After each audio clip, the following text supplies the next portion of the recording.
Okay, welcome back to Kerbal Space Program / Let's Boldly Go / another contract.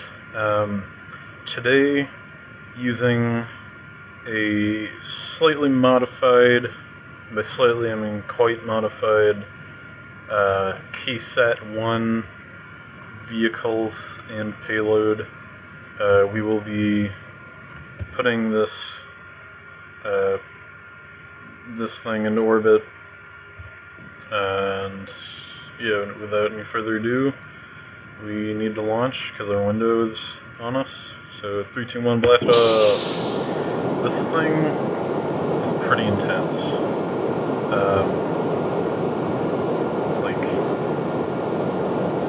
way too intense, to be honest. Like these boosters push it pretty hard early on. And then this next stage is actually underpowered thrust-wise.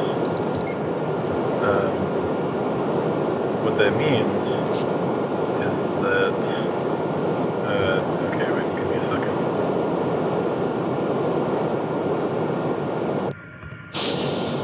Look at that separation. That is just sexy. Okay, this thing actually has a lower thrust to weight ratio, or the thrust to weight ratio of this engine is less than 1, so we're actually going to be slowing down at first. But if we do this right, we will actually make it to orbit. I did it testing, and hopefully it'll happen again. Okay, so we're already speeding up, so maybe I misunderstood the Kerbal Engineer, or it's just we're already burning off weight, so it's better. Either way, this is going to be close. Since we're going into a polar orbit, I have to go kind of opposite of where we want to go for a bit, just to hold the orbit vertical, because we have to cancel out the rotation of the planet. Once we do make it into orbit, this thing has a gratuitous amount of delta V. Like, just out of curiosity, I burned just prograde like all of the fuel, and it can actually, it has enough to escape from Kerbin, like to go interplanetary. Like, it doesn't really have enough to do anything after that, because we're still using the 1-liter fuel tanks and everything.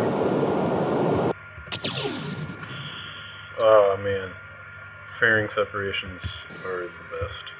Okay, so at this point, oh jeez. At this point, we can just kind of ride it out. Actually, no. I do want to burn all of this. I want to get through this tank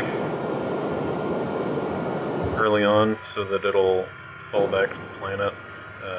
Because we want to get out to here, which means also that this should hopefully act as our moon rocket too, since we're getting into basically the same orbit, albeit 90 degrees shifted. The point is, this will have more than enough delta V to make it to the moon, and if we need any more, it'll just take a little bit of tweaking, but there's no way that we would need any more. But yeah, so for now, we just gotta wait for this to cut out.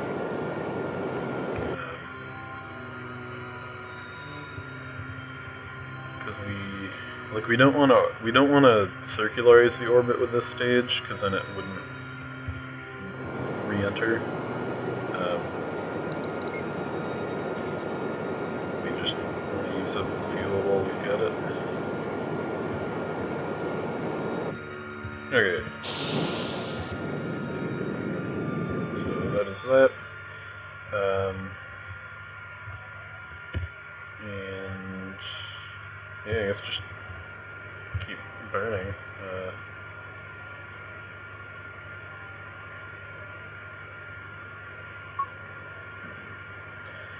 We're not quite lined up, but that's okay. We can do final adjustments with the probe, because like the KSAT 1, now Kerbnik 1, actually I should probably change the name of this one too. It's just, that's what it was in the save file still. I actually want to be paying attention to this too. Okay.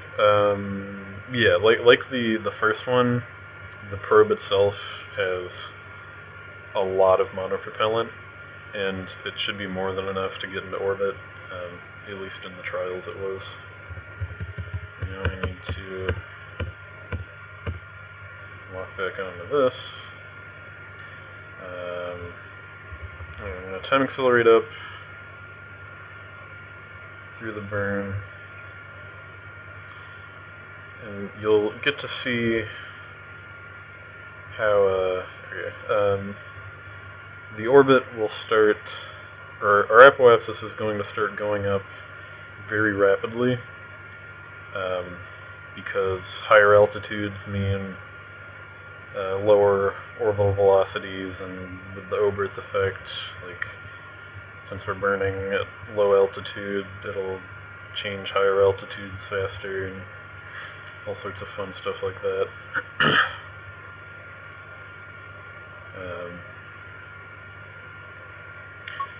So yeah, this will definitely be the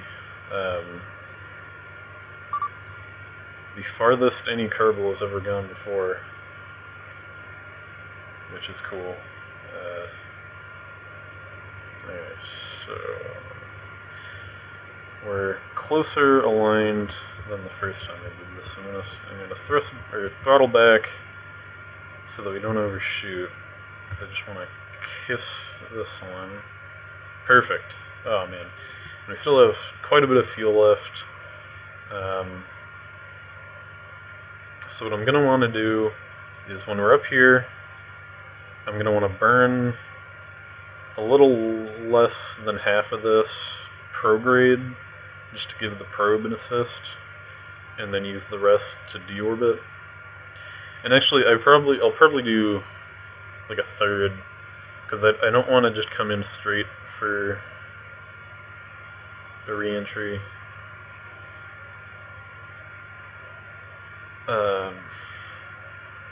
Especially because now that I think about it, this doesn't have a heat shield on it. I'm just going to be re-entering on the engine. Maybe should have thought of that beforehand. Oh god, there's no fins on this either. This will be interesting. And maybe horribly catastrophic. Whatever. For now, we just want to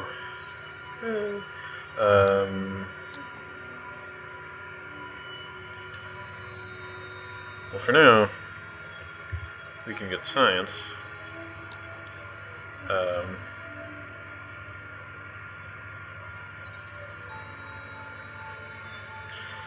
Because science is good. Pull that back in. But yeah, we will have to time accelerate for quite a bit to get up to apoapsis. It's going to be like a day and change. Okay. Stuck in the tank.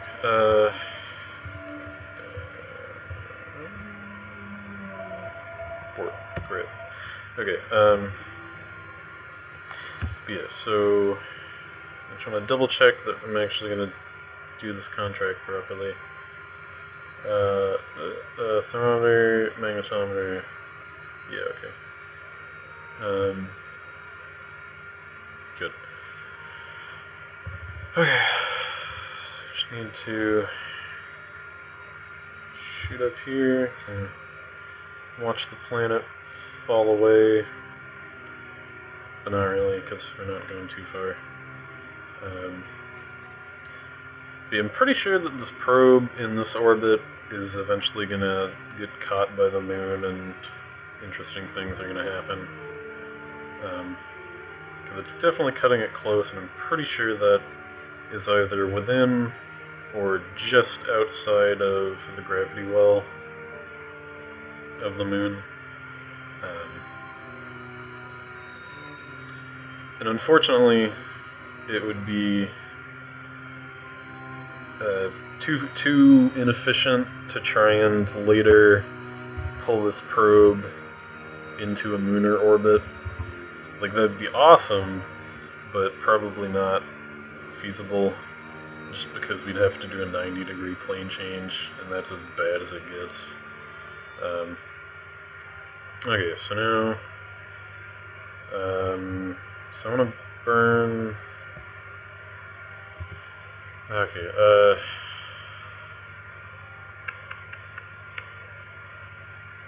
okay, so, yeah, I guess I'll use like a third and a third, so then we can slow our velocity down here better.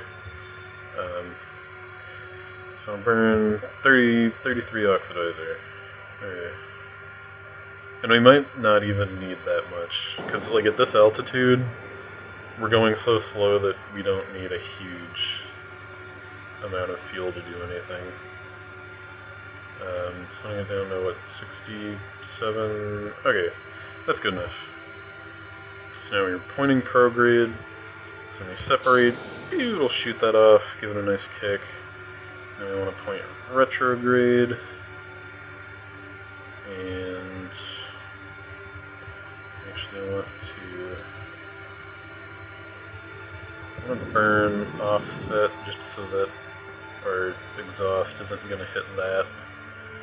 Because that is actually, like at this point it's probably far enough away that it isn't an issue, but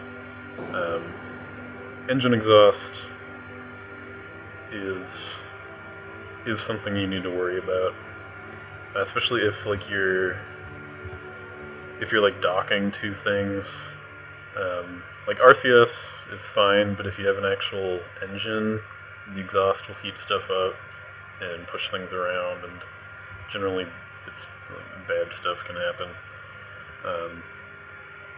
So we have plenty of fuel. We totally could have gone half and half, because since we lost that mass, it'll take less fuel to get back down. Yeah. Oh well, like it's fine. The probe's fine. It's got enough fuel. Okay, so phase 1 is a success. I'm gonna try and at least get re-entry onto this episode. Like the last one ended up being half an hour, and I didn't set the stopwatch again because I don't know.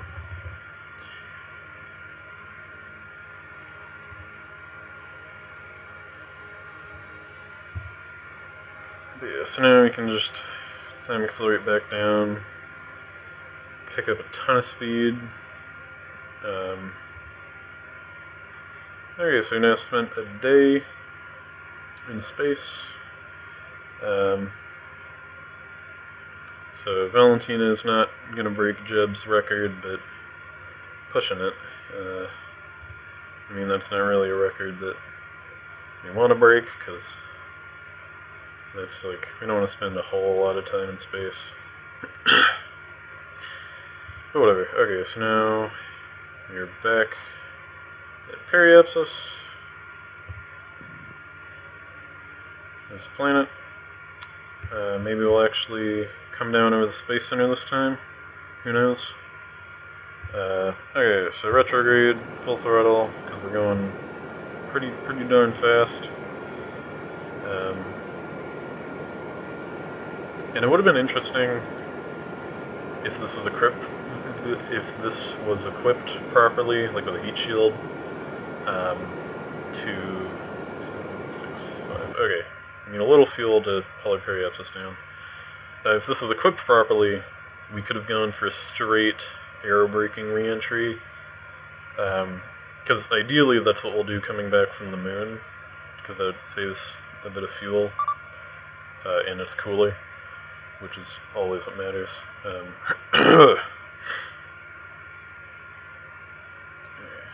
Flag there. At this point, I kind of want to actually wait a few orbits so that the Space Center will come back around on this side. But more than likely, we're going to end up at like the South Pole by the time we actually break. So it probably doesn't actually matter that much. What do you think, Valentina? Just want to look at the planet some? Wait a bit. And we haven't actually been to the poles yet, so that could be cool. Like, the better way to do it would be to send a plane down there with a bunch of science equipment, which I'll do eventually, because it's a good buy-in. I think, well, I don't actually remember if the North and South Poles have different science on them. I need to look that up.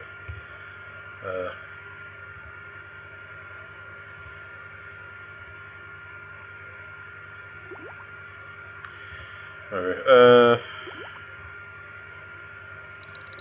yeah, I guess I'll go ahead and wait until it's on that side. Might as well try.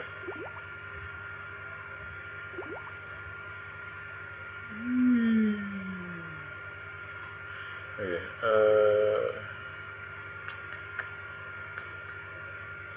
after the next orbit, I guess?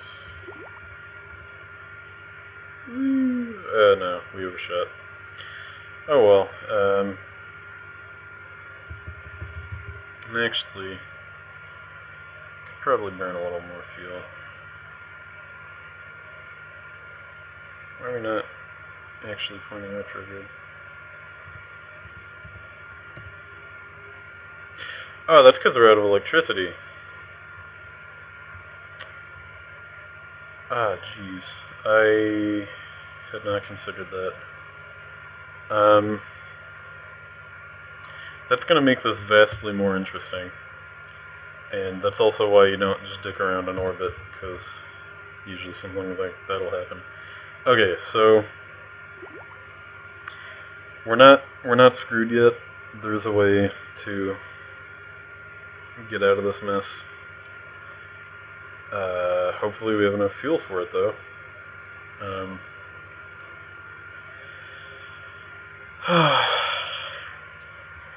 This is going so well, too. Okay. But what we need to do is get to Apoapsis. Stop. Okay, SAS off. Now we just want to... because this engine is gimbaling, so we just want to burn a little bit, and then it'll start a rotation. And now, we can just time accelerate until we are flipped around. And... okay, now... need to throttle back up a tiny bit. Okay, and now we have very slight rotation control as long as we're burning. Thankfully Valentina can handle that, because she's a G. And now we need to bring this down to, I'm going to say 35 to play it safe.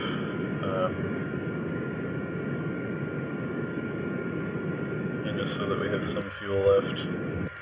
Because worst case scenario, we have to do a second pass, and that's perfectly fine with me. Oh man, we've got monopropellant in here. That's really annoying. Whatever. So now, we can just come back around. And while we are over the pole, I think think we can grab some science, actually. Because I saw that when you were coming over the top last time.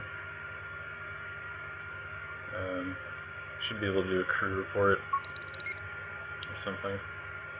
I don't know if we need electricity for that, actually. Maybe. And we might be too high up anyway. Because our periapsis is farther north, so we would be lower over the North Pole, and thus be able to get that science. So yeah, it's probably not going to work.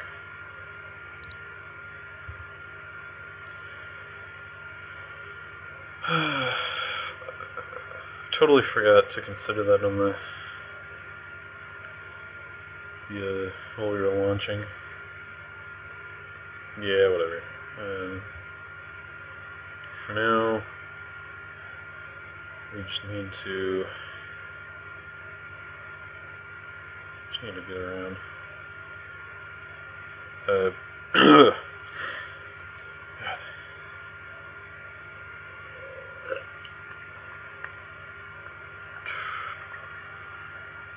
Valentine is awfully happy for possibly heading towards a doom right now.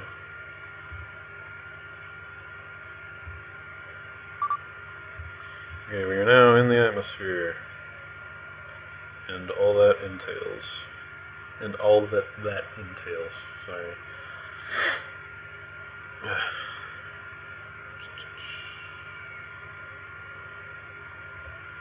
And I have no idea if we're going to be pointing in the right direction either. Because I'd hope so, since we've depleted all our fuel. And actually,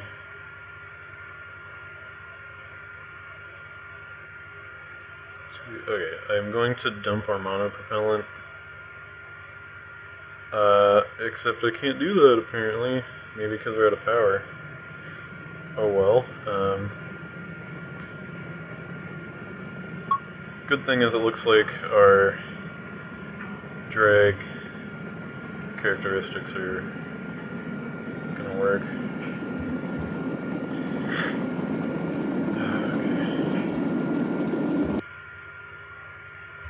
This should be okay. It's probably okay. And we do have a little fuel, so we can slow down at the end there. David's home. Everybody say hi to David.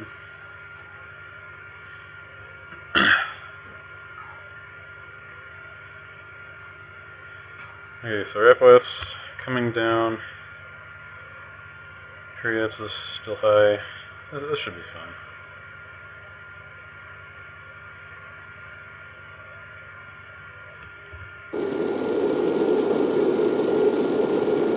Oh, unless our parachute melts, that would be bad.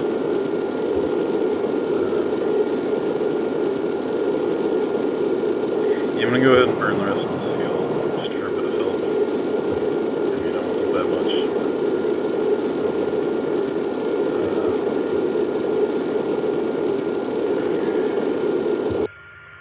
Well, we are now. We're gonna hit the ground either way. One downside to these radial parachutes is that they have a tendency to overheat if you don't block them in some way.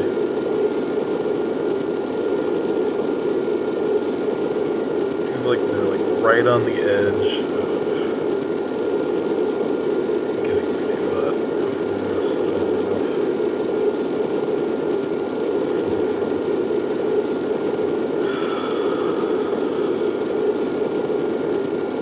Generally, it's good to have, like, you have the side ones and then like a backup nose-mounted one, because that one's not going to overheat. But with how this is laid out, it's not possible.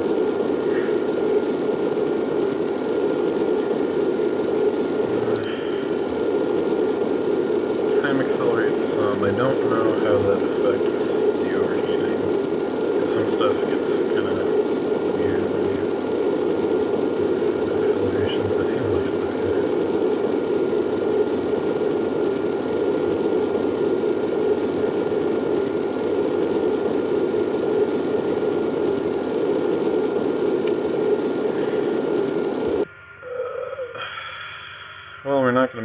pull. But we are going to make it to these mountains, which could end badly if we don't slow down enough to deploy the parachutes.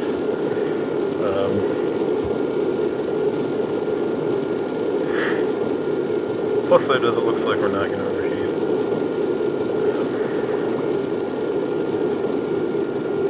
So at least if we die, it'll be a impact on the ground, not just a fire explosion. Okay, we're not going to overheat. Oh sweet, we're actually coming in over the water. So we have full altitude, or full range of altitude to deploy these. Okay, so I'll watch this. Once it goes green, because I don't know completely what risky means. Oh, okay, they're green. Okay, like when it says it's risky to deploy, I'm not sure if that means like they could still break, or if it just means the G-forces are going to be high. Doesn't matter though, because we're good. We're safe. Valentina, despite being the fearless badass that she is, still relieved to not die quite yet. Now, parachutes are fully deployed. Probably could have set the deployment altitude lower, but oh well. You know, it's just a slow ride down. Okay. Yeah, okay, I'm going to end the recording at this point, check the episode length, and then probably we'll do the probe circularization in the next episode. So I'll see you then. Thanks for watching. Goodbye.